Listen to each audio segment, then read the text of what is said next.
Hi there. A final strategy we're going to demonstrate today is using the area model. The area model is a strategy we used first quarter when we were multiplying whole numbers. So it's the same process, except we're now using whole numbers and fractions. So to use the area model method, I'm going to draw one whole, and I'm going to split it into 4 sections.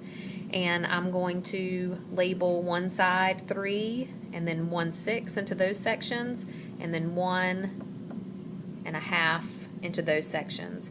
And now I'm going to simply multiply the factors that I have outside of each of my sections of my area model to get my partial product. So 3 times 1 is 3, and then I'm going to multiply 1/6 and 1 for this section, and that gives me 1/6.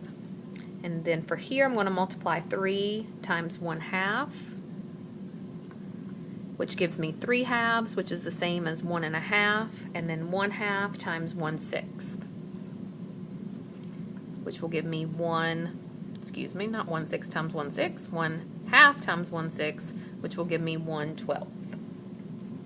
So now I have 4 partial products, and I like to box those in just to make sure I don't forget to add any of those up whenever I'm doing the final step over here. So I'm going to bring my 4 partial products over, and as I'm writing them, I'm going to again line them up with whole numbers and fractions.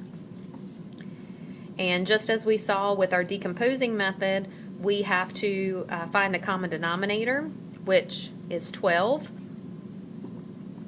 So I'm going to convert these into equivalent fractions with a denominator of 12. So I'm going to multiply 1/2 times 6/6. So now I have 1 6/12. 1/6 times 2/2. So now that is equivalent to 2/12, and 1/12 is already taken care of. So I'm going to start by adding my fractions first. 6 plus 2 plus 1 will give me 9/12. And 3 plus 1 is 4. So I get an answer of 4 9/12, which again can be simplified by dividing by 3/3, which will give me a final answer of 4 3/4. And when I'm multiplying mixed numbers, I always want to check and make sure my work is reasonable. So one way I can do that is just by multiplying the whole numbers.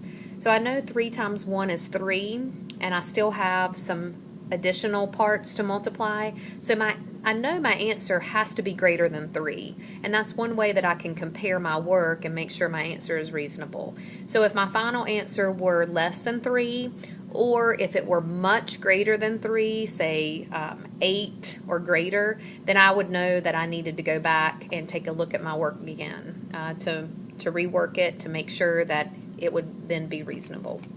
And that is how you use an area model to multiply mixed numbers.